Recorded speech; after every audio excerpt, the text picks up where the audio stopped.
स्वर्गीय आसमानी बाप, आज के वचन पर तू आशीष बरकत दे। तेरा वचन हमारे लिए जीवन और जिंदगी बने, यीशु के नाम से आमीन।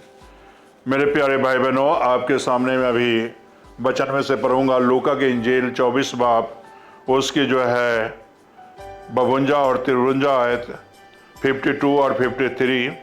यहाँ इस तरह लिखा हुआ है वचन में, तब वे उनको दंडवत करके बड़े आनंद से यरूशलेम में लौट गए और वे लगातार मंदिर में उपस्थित होकर परमेश्वर की स्तुति किया करते थे।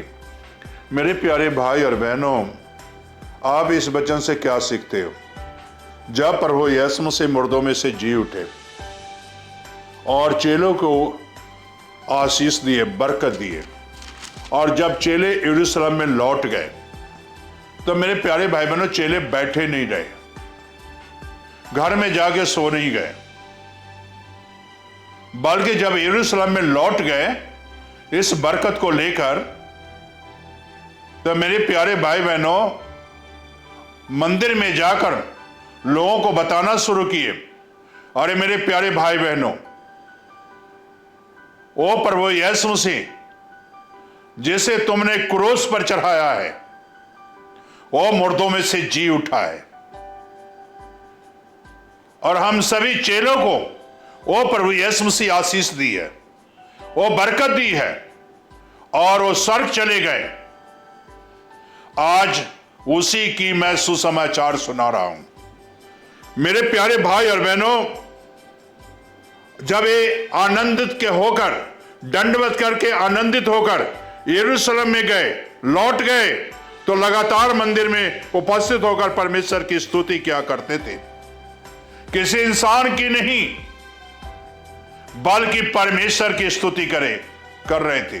यीशु की स्तुति गुणगान कर रहे थे। भाई, जो प्रभु यीशु मसीह ने 3 दिन कब्र में रहा, 40 दिन धरती पर रहा, वो यीशु ने मुझे दिखाई दिया है।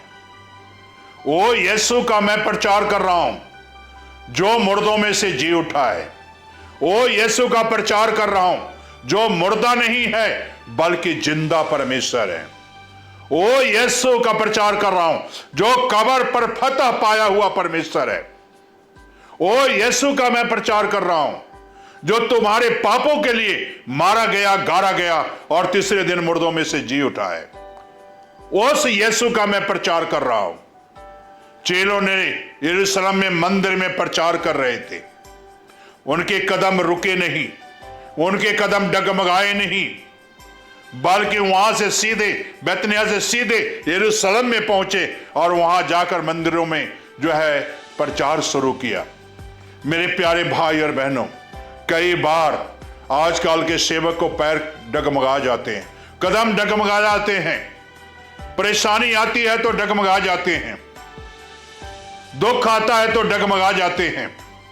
लेकिन इन चेलों को देखो, जब प्रभु ने दर्शन दिया और मेरे प्यारे भाई बहनों आशीष दी, तो उन्हें एक नया बल मिला, नई सामर्थ्य मिला, नई शक्ति मिली, और उस सामर्थ्य से यरूशलेम में तहलका मचा दिया।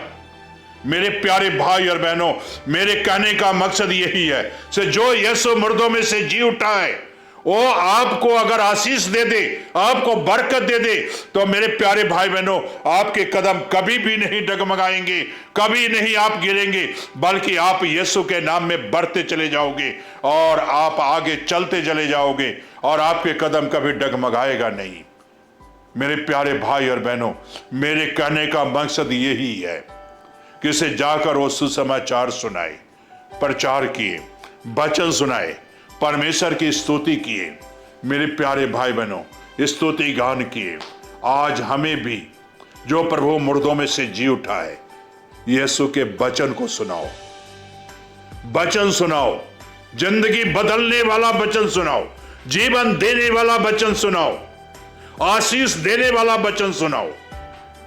यीशु का वो वचन सुनाओ जो यीशु आपके संग रहता है, जीवन और जिंदगी देने वाले वचन, पापों की क्षमा वाले वचन सुनाओ, तब परमेश्वर आपको आशीष बरकत देगा। इसलिए चेलों ने परमेश्वर की स्तुति की और परमेश्वर की आराधना की और लोगों ने उनके पास आना शुरू किए, सच्चाई से आराधना किया, सच्चाई से सेवा की और सच्चाई से यरूशलेम में जब आराधना किए तो यीशु का वचन का सुसमाचार यरूशलेम में सारी जगह फैलना शुरू हो गया। मेरे प्यारे भाई बहनों, आज यीशु सच्चा परमेश्वर है, जिंदा परमेश्वर है। आज क्या आप ये परमेश्वर, यीशु जिंदा परमेश्वर आपके साथ है या नहीं है? तब मेरे प्यारे भाई बहनों, आज यीशु को आमंत्रित करो, प्रार्थना करो, अपनी आंखें बंद करके प्रार्थना करो। स्वर्गीय आसमानी बाप, ये सच वचन है, मानने के योग्य वचन है कि तू मुर्दों में से जी उठा और फर्क तरीके से खुदावंद अपने चेलों को आशीष दिया, फर्क तरह से उन्हें तू बुलाया और जब तूने वचन दिया तो खुदावंद वो सुसमाचार सुनाने लगे, तेरी स्तुति करने लगे, तेरी महिमा करने लगी। खुदावंद आज जो भाई बहन सुन रहे हैं, तेरी महिमा करें, तेरी स्तुति के गुणगान गाएं और उनके जीवन की तमाम जरूरतों को पूरा कर, यीशु के नाम से।